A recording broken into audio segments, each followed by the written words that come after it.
अस्सलाम वालेकुम Pakistan, very good morning Pakistan. गजल अशरफ कुछ मसरूफियत की वजह से हमारे साथ नहीं है, तो आपको मुझे बर्दाश्त करना पड़ेगा। मुझे कहते हैं हसन लियाकत, और हम अपने प्रोग्राम का आगाज़ हमेशा से अच्छी स्टोरीज से करते हैं, सोशल स्टोरीज से करते हैं, ट्रेंडिंग स्टोरीज से करते हैं। और आज हम एक ऐसी स्टोरी आपको बताएंगे सबसे पहले, जो कि सुन के आप खुश भी हो जाएंगे। नादरा के हवाले से हमने बहुत सारी ऐसी स्टोरीज़ की हैं जो कि हमारी वायरल भी हुई हैं। उसके बाद नादरा की जानिब से कुछ ऐसी भी सिचुएशन बनी थी आज से 6-7 महीने पहले कि उन्होंने क्लैरिफिकेशन भी दी थी। लेकिन इस बार नादरा की जानिब से जो खबर हम आपको देने लगे हैं वो एक अच्छी खबर है। नादरा ने शहरियों को पहला शनाख्ती कार्ड मुफ्त फराम करने का ऐलान कर दिया। नादरा ने बताया कि शहरी अब अपना पहला बगैर स्मार्ट चिप शनाख्ती कार्ड बिल्कुल मुफ्त हासिल कर सकते हैं। मतलब शनाख्ती कार्ड आपको मिलेगा पहली दफ़ा, मतलब जब आपकी 18 साल उम्र होगी आपको शनाख्ती कार्ड मिल जाएगा, लेकिन ये चिप के बगैर होगा। चिप वाला शनाख्ती कार्ड आज भी लेने के लिए, कल भी लेने के लिए आपको पैसे भरने पड़ेंगे। शनाख्ती कार्ड बनवाने के लिए शहरी नादरा मराकज़ जाएं और 15 रोज़ में बगैर किसी फीस के अपना शनाख्ती कार्ड हासिल कर सकते हैं। लेकिन ये सहूलत सिर्फ पहली मरतबा शनाख्ती कार्ड बनवाने वालों के लिए होगी, और नादरा की जानिब से दी गई इस सहूलत को अवाम की जानिब से काफ़ी ज़्यादा सराहा जा रहा है। और इस सहूलत को पाक आईडी मोबाइल ऐप पर भी फराम करने की दरख्वास्त की गई है। और वाज़ेह रहे कि गुज़श्ता हफ्ते नादरा ने सिंध के नौजवानों के लिए सैकड़ों नई नौकरियों का ऐलान भी किया था। और नादरा ने कराची के 5 और सिंध के 9 अजला में 200 junior executive data entry operator भर्ती करने का फैसला किया था। भर्तियों के लिए उम्मीदवारों की कम अज़ कम तालीमी काबिलियत इंटरमीडिएट होनी चाहिए, जबकि उम्र की हद 25 साल मुकर्रर की गई। नादरा की जानिब से इन आसामियों के लिए इंटरव्यू 3 नवंबर से शुरू किए जाएंगे।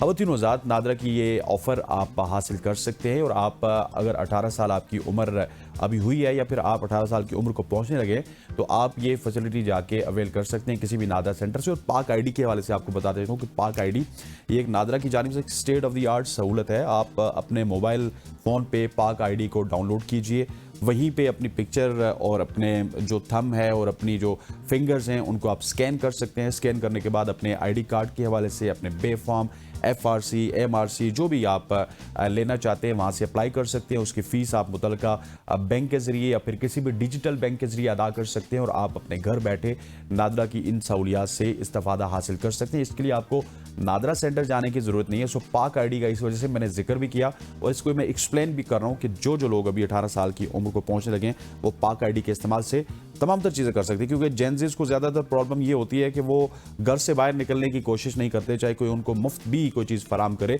तो आपने अभी भी घर रहना है, और आपके लिए सहूलत यह है कि आप पाक आईडी डाउनलोड कीजिए और उसके बाद अपना काम कीजिए। ख़वातीन हज़रात, आगे बढ़ते हुए आपको पंजाब के हवाले से खबर देते हैं। एक तो पूरे पाकिस्तान की खबर होगी, एक पंजाब के हवाले से खबर देते हैं।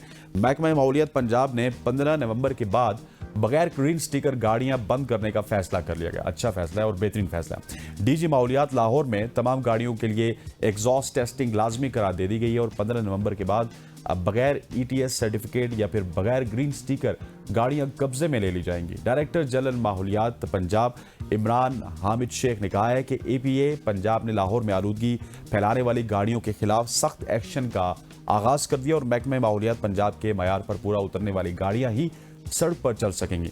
उन्होंने कहा कि माहौल दुश्मन गाड़ियों के खिलाफ ज़ीरो टॉलरेंस पॉलिसी नाफिज कर दी जाएगी, और ETS से गैर तस्दीक शुदा गाड़ियों को कानूनी कार्रवाई और जब्तगी है उनका सामना करना पड़ेगा। अब ये जो जब्तगी है या फिर गाड़ियों को कब्जे में लेने वाली, इसको मैं एक्सप्लेन करना चाहता हूँ। इसको एक्सप्लेन इस तरह से करना है कि हमारे यहाँ CTO इस्लामाबाद भी आए थे, वो यहाँ पे बैठे, उन्होंने बात की कि हम अब जो भी लाइसेंस नहीं लेगा या फिर लाइसेंस से बगैर गाड़ी चलाएगा तो हम उसको हवालात में बंद करेंगे, उसकी गाड़ी को जब्त करेंगे।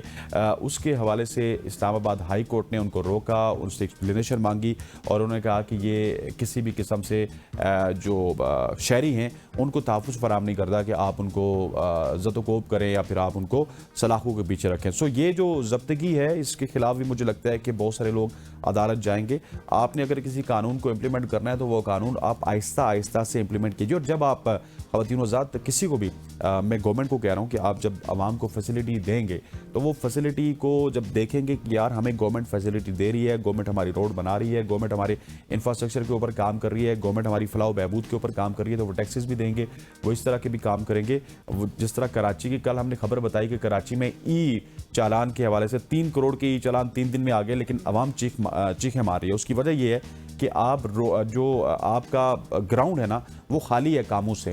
सिंध गवर्नमेंट ठीक है दावे बहुत बुलंद बाला करती है, लेकिन कराची के जो हालात हैं वो आपके सामने 3-4 इलाकों के अलावा वहाँ पे हालात ठीक नहीं है। सो इसी तरह की ये जो आपने एग्जॉस्ट के हवाले से बात की है पंजाब में, ठीक है आप इसको आहिस्ता आहिस्ता से इंप्लीमेंट कीजिए। एकदम से इंप्लीमेंट करेंगे उसमें कोर्ट कचहरी भी बीच में आ जाएगी, बहुत सारे लोग लिटिगेशन की तरफ भी चले जाएंगे।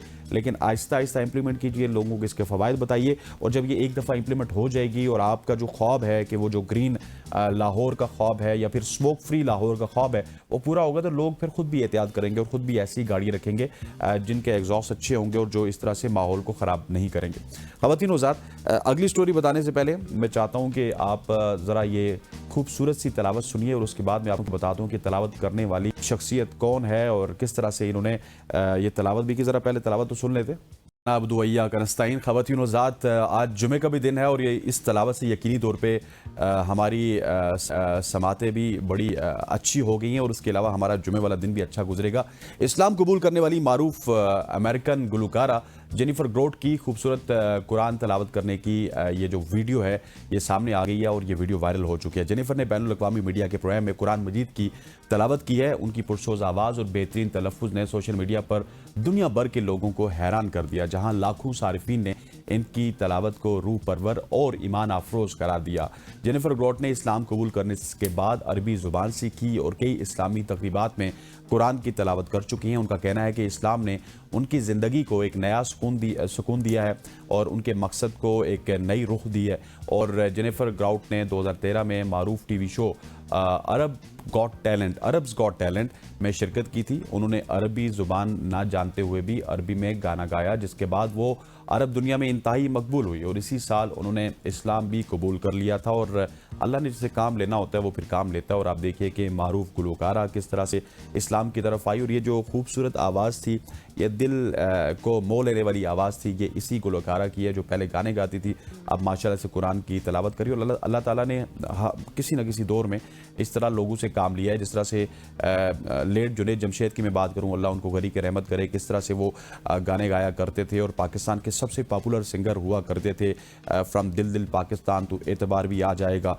लेकिन उसके बाद जब वो कन्वर्ट हुए तो उसके बाद उनकी नात आने का सिलसिला स्टार्ट हुआ, वो पूरी दुनिया में वो सिलसिला भी पॉपुलर हुआ। फिर उन्होंने रमज़ान ट्रांसमिशन भी की और अल्लाह ने उनसे अच्छा खासा काम लिया और इस वक्त वो हमारे दरमियान तो मौजूद नहीं, लेकिन हम सब उनके लिए दुआ गो हैं कि उनकी वो आने वाली मंजिलें जो हैं वो भी आसान हों। ख़वातीन ज़ात, आगे बढ़ते हुए हम आपको चाइना लिए चलते हैं। चाइना का पाकिस्तान के हवाले से एक बड़ा फैसला सामने आया है। चाइना का पाकिस्तानी खलाबाजों को मुख्तसर मुद्दत के खलाई मिशन पर भेजने का ऐलान किया गया। चीन की इंसानी खलाई एजेंसी ने ऐलान किया कि 2 पाकिस्तानी खलाबाज चीनी खलाबाजों के साथ तरबियत हासिल करेंगे, जिनमें से एक को मुख्तसर मुद्दत के लिए मिशन पर चीन के खलाई स्टेशन भेजा जाएगा। चीन की सरकारी न्यूज़ एजेंसी के मुताबिक पाकिस्तानी खलाबाजों को पेलोड स्पेशलिस्ट के तौर पर मुख्तसर दौरानिए के लिए खलाई मिशन में हिस्सा लेने के लिए मुंतखब किया जाएगा। रवा बरस फरवरी में होने वाले इस मुआहदे के तहत पाकिस्तानी खलाबाजों के इंतखाब का अमल 2026 तक मुकम्मल कर लिया जाएगा और वो चीन के आयदा मिशन में खलाई सफ़र करेंगे। ये पेशरफ पाकिस्तान के खलाई तहकीकाती इदारे स्पार्को और चीन की इंसानी खलाई एजेंसी के दरमियान मुआहदे का नतीजा है। और एक रिपोर्ट के मुताबिक पाकिस्तान के पहले कौमी खलाबाज मिशन के दौरान मुख्तलिफ साइंसी तजुर्बात किए जाएंगे, जिनमें हयाताती और तिबी साइंस, एरोस्पेस, अप्लाइड फिजिक्स और फ्लूइड मैकेनिक्स, खलाई शुआएँ, माहौलियाती तहकीक, material science, micro gravity studies और फल्कियात जैसे शोबे शामिल होंगे। वज़ीर आज़म शहबाज शरीफ ने पाक चाइना मुआहदे के वक्त अपने बयान में कहा था कि पाकिस्तान की चीन के खलाई स्टेशन प्रोग्राम में शमूलियत दोनों ममालिक गहरे ताल्लुकात का मज़हर है और ये बाहमी साइंसी ताउन और पुरअमन खलाई तहकीक के वसीतर विजन में आम किरदार भी अदा करेगा। और पिछले दिनों हमारे साथ स्पार्को के एक रिप्रेजेंटेटिव भी मौजूद थे। हमने उनसे पूछा था कि हम अपने मिशंस को चाइना से किस तरह से लॉन्च करते हैं, क्यों हम उनको पाकिस्तान में लॉन्च नहीं करते। तो उन्होंने कहा था कि वो जो लॉन्चिंग व्हीकल है, उनकी कोई टर्मिनोलॉजी उन्होंने यूज़ की थी, उसमें जितना अखराजात होते हैं इतना ही एक मिशन को खला में भेजने के लिए होते हैं। तो राइट नाउ हमारी प्रायोरिटी है कि हम जल्द अज जल्द अपने मिशन को खला में भेजें, तो हम वो जिस तरह एक स्पेस होता है वो हमने चाइना से लिया हुआ, जिस तरह एक फ़िज़ाई अड्डा होता है या फ़िज़ाई अड्डे के साथ साथ हमारा समंदर की बंदरगाह होती है, इसी तरह से स्पेस में जाने के लिए आपको कुछ चीज़ें चाहिए होती हैं, कुछ स्पेस चाहिए होती है। सो वो हम स्पेस चाइना से लेते हैं और उनसे कोलैबोरेट करते हैं, और भी बहुत सारे मामलात में हम उनसे कोलैबोरेशन करते हैं, और इस वजह से ही हम चाइना से ही अपना स्पेस का जो खला का मिशन है वो लॉन्च करते हैं। ख़वातीन वज़ात, आगे बढ़ते हुए आपको एक ज़बरदस्त खबर देते हैं मुत्तहिदा अरब अमारात से।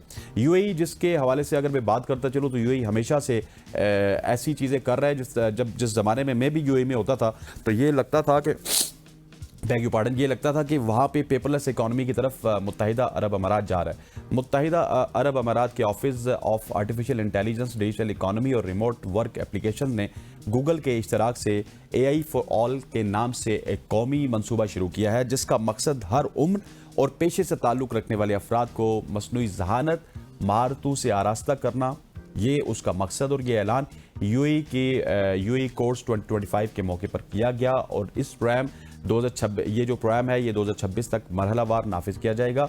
इस इकदाम के तहत मुल्क भर में मुफ्त तालीमी प्रोग्राम्स और वर्कशॉप के जरिए शहरियों को मसनूई ज़हानत की बुनियादी समझ और अमली तरबियत फराहम की जाएगी। ये मंसूबा मुत्तहिदा अरब अमारात के इस बड़े विजन का हिस्सा है, जिसके तहत मुल्क को इख्तरा, टैलेंट और जदीद टेक्नोलॉजी का आलमी मरकज़ बनाना मकसूद है।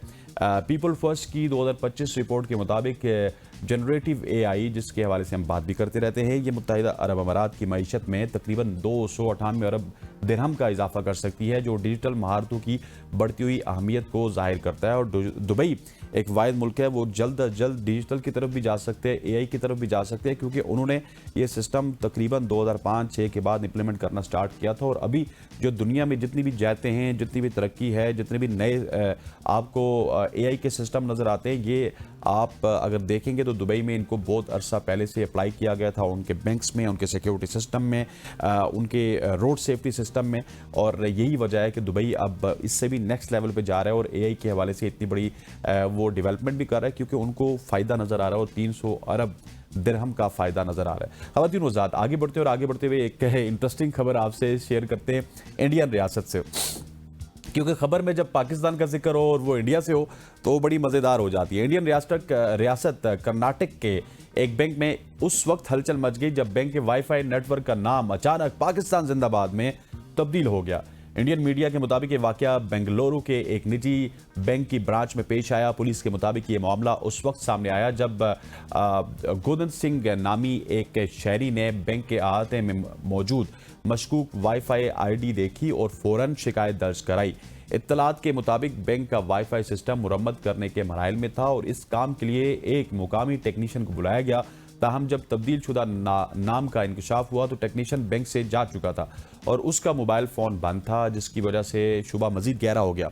पुलिस के मुताबिक मज़कूरा टेक्नीशियन ताहाल लापता है और ये जो गोर्धन सिंह की जानिब से दर्ज शिकायत है उस पर पुलिस ने रिपोर्ट भी दर्ज करके तहकीकात शुरू कर दी है और हुकाम इस बात की जांच कर रहे हैं कि आया ये महज एक मजाक था या फिर किसी ने दानिस्ता तौर पर सारिफीन को तंग करने की कोशिश की है। अगर ये किसी इंडियन ने की है तो उसके लिए तो मेरा ख्याल है कि आने वाले दिन अच्छे नहीं होंगे, और अगर किसी पाकिस्तानी ने की है तो वो कहीं ना कहीं से बच बचा के पाकिस्तान पहुंच जाए, क्योंकि वहाँ पे अगर उनको कबूतर भी इस तरह से नज़र आता है ना तो वो भी कहते हैं पाकिस्तान से आया तो आपने तो इतना बड़ा काम कर दिया जहाँ पे आपने उनके बैंक का वाईफाई का नाम पाकिस्तान जिंदाबाद में तब्दील किया, और ये अगर आप उनको मिल गए तो फिर आपकी खैर नहीं है, क्योंकि आपके ऊपर बहुत ज़्यादा प्रोपेगेंडा हो जाएगा। ख़वातीन वज़ात, आगे बढ़ते हुए आपको बताते हैं मौजूदा यूक्रेन में वाक़े चेर्नोबिल के जोहरी तबाही के मकाम के करीब रहने वाले कुत्ते पुरअसरार तौर पर नीले पड़ गए। इस पुरअसरार तब्दीली ने साइंसदानों और माहिरीन को हैरान कर दिया। चेर्नोबिल के ममनुआ इलाके में तकरीबन 700 आवारा कुत्तों की निगरानी करने वाले ग्रुप डॉग्स ऑफ चेर्नोबिल नामी ग्रुप ने सोशल मीडिया पर चंद वीडियोस पोस्ट की जिनमें दिखाए गए कई कुत्तों की खाल पर गहरा नीला रंग देखा जा सकता है। उनमें से एक कुत्ता मुकम्मल तौर पर नीला नजर आ रहा है। ग्रुप ने सोशल मीडिया पर लिखा कि गुज़श्ता हफ्ते वो मुतासरा कुत्ते नीले नहीं थे, हमें अब तक इस तब्दीली की वजह मालूम नहीं हो सकी। उन्होंने मजीद बताया कि वो जांच के लिए इन जानवरों को पकड़ने की कोशिश कर रहे हैं। देखभाल करने वाले माहिरीन को शुबा है कि कुत्तों का किसी नामालूम कीमियाई मादे से राब्ता हुआ है, लेकिन अभी तक कोई वाज़ेह वजह मालूम नहीं हो सकी। बैकग्राउंड आपको बताने चले तो 1986 में जोरी साने के बाद चेर्नोबिल के इलाके को इंसानों से खाली करा लिया गया था। इसके बाद 30 किलोमीटर के खित्ते वाले चेरनोबिल ममनुआ जोन CEZ कुत्तों और दीगर जंगली हयात का घर रहा। 2024 की एक तहकीक में इंकशाफ हुआ कि चेरनोबिल के कुत्तों में मुनफरिद जीनियाती तब्दीलियां पैदा हो चुकी हैं जो इन्हें ताबकारी, बाहरी धातुओं और आलूदगी के खिलाफ ज़्यादा मज़ामत फराम करती हैं। ताहम इनकी खालों का नीला रंग अब एक नया मुअम्मा बन चुका है और इस मुअम्मे को हल करने के लिए देखना पड़ेगा कि आने वाले दिनों में हम इस हवाले से कुछ और भी खबरें देखेंगे। ख़वातीन हज़रात, अपनी आखिरी स्टोरी की जानिब बढ़ते हैं और आगे बढ़ते हुए आपको बताते हैं ICC वुमेन्स वर्ल्ड कप में कुछ ऐसा हुआ है जिसको आप सुन के हैरान हो जाएंगे। ICC वुमेन वर्ल्ड कप के दूसरे सेमीफाइनल में भारत ने ऑस्ट्रेलिया को शिकस्त देकर फाइनल के लिए क्वालिफाई कर लिया है। भारतीय वुमेन्स क्रिकेट टीम ने ऑस्ट्रेलिया की जानिब से मिलने वाले 338 रन का हदफ 48.3 ओवर्स में 5 विकेटों के नुकसान पर हासिल किया। अगर जमीमा रोड्रिगेज की बात की जाए तो उन्होंने 124 रन की नाकाबिल शिकस्त इनिंग्स खेली। भारत की जानिब से दीगर खिलाड़ियों में कप्तान हरमनप्रीत कौर ने 89 रन के साथ वो भी नुमाया रही और ऋचा घोष ने 26, शिफाली वर्मा ने 10, जबकि स्मृति मंदा और दीप्ति शर्मा ने 24 रन बनाए। कबल अजीम मुंबई में खेले जाने वाले मेगा इवेंट्स के दूसरे सेमीफाइनल में ऑस्ट्रेलिया वुमेन्स क्रिकेट टीम ने टॉस जीतकर पहले बैटिंग का फैसला किया। पहले बैटिंग करते हुए ऑस्ट्रेलिया की पूरी टीम आखिरी ओवर में 338 रन बनाकर ढेर होगी। ICC वुमेन वर्ल्ड कप का फाइनल टाकरा 2 नवंबर को भारत और जनूबी अफ्रीका के माबेन खेला जाएगा। ख़वातीन हज़रात, ये थी अपडेट, लेकिन क्रिकेट के हवाले से हम आगे जाके इन डिटेल भी कन्वर्सेशन करेंगे और आपको बताएंगे कि क्या कुछ होने वाला है। और आज की जो हमारी सोशल स्टोरीज हैं ये आपको पहुंची हैं। यहाँ पर वक्त हुआ चाहता है एक शॉर्ट सी कमर्शियल ब्रेक का, ब्रेक लेते वापस आते हैं हमारे साथ।